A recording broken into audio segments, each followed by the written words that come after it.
Alright guys, this is going to be my first review in a few months. This is the ICS Galil ARM.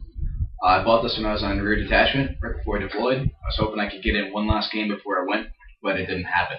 So unfortunately, I haven't had the chance to shoot this yet. I'm just going to give you an overall quality review. So I'm going to start with the flash hider and work my way over to the stock. And when I'm done, I'll just give you an overall impression, and then you can decide whether or not you want to buy it for yourself. Alright, starting with the flash hider. It is a standard 5.56mm rifle in real life. So naturally, the replica follows suit. It has a similar flash hider to the M4, but it's not the same. It has pretty much the bare minimum or legal limit for orange, but it's not obnoxious, which I kind of like. The finish on the barrel is pretty glossy. It matches the finish on the magazine, the receiver, and the stock, while the rest of the rifle has a really cool kind of like powder-coated matte finish, which looks really nice. And it creates a really nice like contrast between all the parts of the rifle. Makes it look a little bit more realistic and less like a toy. Your front sight. The front sight is pretty similar to an M4 sight, but it has a circular protective hood. There's a hole cut in the top of this hood, which allows you to adjust the front sight.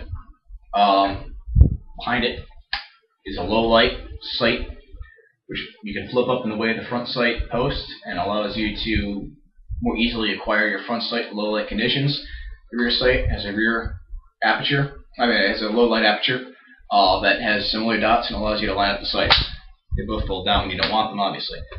Your bipod serves as a combination wire cutter, bottle opener, and magazine speed chute. To use it as a wire cutter, you deploy the you deploy the bipod by squeezing the legs together, swinging it out, and your desired. You put your desired piece of wire in here, swing the legs out, and it'll cut the wire. And the bipod can be removed. This pin right here, where my thumb is, rotating to the right, sliding it back, the whole bipod comes off the rifle. Putting it back on and pushing the pin in and rotating it to the left while holding it in will reattach it. The bottle opener, as I mentioned, is right here. It's the retaining claws for the bipod. You put the bottle in here and rotate it, and it'll crack the top off of it. We tried it with beer bottles here, and it works. Closing the bipod, put it back in there. The bipod feet create a speed chute. It doesn't work too well, but on the real rifle, it allows you to kind of bounce the magazine off the bipod feet and into the magazine well a little bit more easily. Like I said, it's more for the real rifle, but you can kind of do it on the airsoft variant. The grip is made of wood. It's pretty hefty wood. I can't really tell what kind it is because the finish on it is kind of weird, but it's pretty dark. It already looks kind of weathered, and I like the way it looks. Mine has a little bit of wobble. I haven't been able to eliminate that yet. I'm going to use epoxy. I think it's just my rifle because no other review I've seen mentions a wobbly grip. Looking at the top of the grip, if I can get this to show on the wall a little bit here. There we go. You can kind of see the light shining through on either side of the barrel.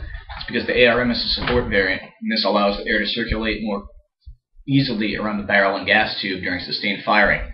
Obviously, this doesn't really need to happen on an airsoft rifle, but it's just one more detail that makes it look that much more realistic. On the back of the forehand, you're going to see right here is a carrying handle. This allows you to more easily carry the rifle from a more comfortable position, I guess, if that's what suits you. I really don't use it. It folds down out of the way. I'm trying to do this. It folds down out of the way if you want. It's pretty stiff. It doesn't flop around, which is nice. I don't really like it when it's down because it gets in the way of my non-firing hand. All the way up, it is center line with the barrel, which allows you to carry it without the rifle tilting left or right.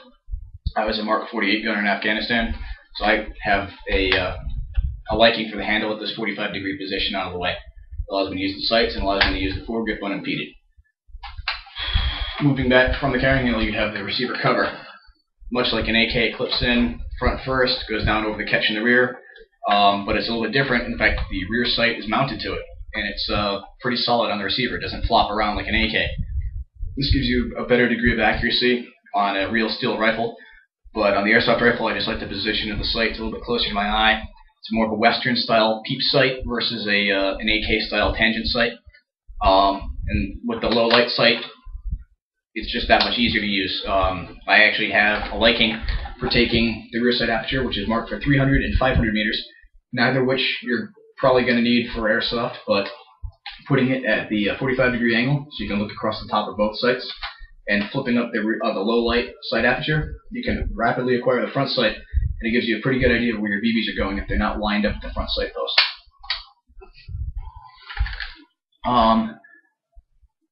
I covered all that. Okay, the magazine release. The magazine is a 400, 300, somewhere in there, around high capacity magazine. Haven't looked at the manual since I got back. Not really a big fan of high caps. I don't look into them, but from what I know about them, the trapdoor's got a pretty nice feature. It's got a spring-loaded catch on. You can't really see it because I'm using the webcam on my laptop, but it's a spring-loaded catch that prevents this door from inadvertently coming open and you spilling all your load everywhere. That's what she said. Okay, anyway. It's pretty well made. It's metal. Unlike the King Arms and SEMA magazines, which are not compatible in this rifle, by the way. It has a metal toe catch, which I wish more AK magazines had, because mine always seem to break. But these Galil magazines with the metal catch in the front, and I believe it is it's a plastic catch in the back, I think. Wait a second. No, it's a metal catch in the back. My bad. Okay. Both catches on the magazine are metal, and they're both, in this case, it looks like it's spot welded on the front, and on the back it just looks like it's molded into the actual rifle magazine or glued on or something. I can't tell. It's a pretty well-made magazine. I don't like high caps. If I could get low caps for this, I would, but it's all I have. Like any AK with a similar magazine well, I really don't like it. I'm a perfectionist, but there's nothing I can do about it right now. It's the only magazine I have. So, aside from the fact that it comes with two. The magazine catch. It works just like an AK, putting your thumb between the guard, which isn't present on an AK, and the magazine. Hinge it forward, just put it in, obviously, toe first, hinge it back. On an interesting note, there is a slight extension on the right side of the magazine catch. This allows you, much like the layout for an AR-15, to use your trigger finger to release the magazine without removing your firing hand from the grip. And it's just a nifty enhancement to the modified Kalashnikov platform that the Galil is based on. The fire selector, like I said, it's kind of a hybrid between an AK and an AR-15. And in that, you have a fire selector that not only emulates the AK style pattern here, but you have a switch on this side of the rifle that allows you to change all the fire selectors. To change the fire selector, change the fire selector with your shooting hand's thumb, which is a lot easier than trying to flip the rifle over and fiddle around with the big lever on the other side. But it works both ways. Unlike the SEMA and the King Arms, and this one just works. The other two replicas that I mentioned, it's just molded into the pistol grip and it's non-functional. But this is functional. ICS did a very good job. It's not exactly the most responsive. It's kind of a pain to get it into semi, which is the rearmost position, but it's there. And I hope it stays there. But it works pretty well. It makes the lever on the other side move, and it clicks into all the positions. So it's pretty good. Looking at the stock here. I love this stock. Been using a lot of real firearms recently, obviously, and I'm used to their quality level. So when I pick up an airsoft gun, I expect nothing but the best now. And this stock has yet to let me down. It's incredibly solid. The stock hinge and the hinge area is made out of really strong steel that matches the finish with the powder coating all over the front sight and gas tube area. And to unlock it, you can see it's spring-loaded. I'm trying to do this a little bit closer to the camera here. You can see it's spring-loaded. So squeezing the stock down, you can see how it's exposed to the top hinge. See how that works?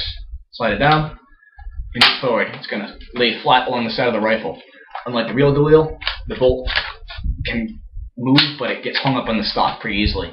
Obviously, this is a problem if this were to be a real rifle. However, it's not, and it's only an airsoft replica. But this does bother me a little bit. But just be aware that the stock will impede the bolt's movement unless you really want to scratch it up and jam the bolt.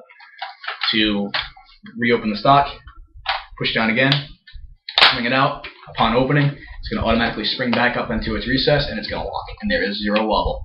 It's a comfortable stock. It grips my shoulder pretty well. I have no complaints here. The gas tube is an interesting note here.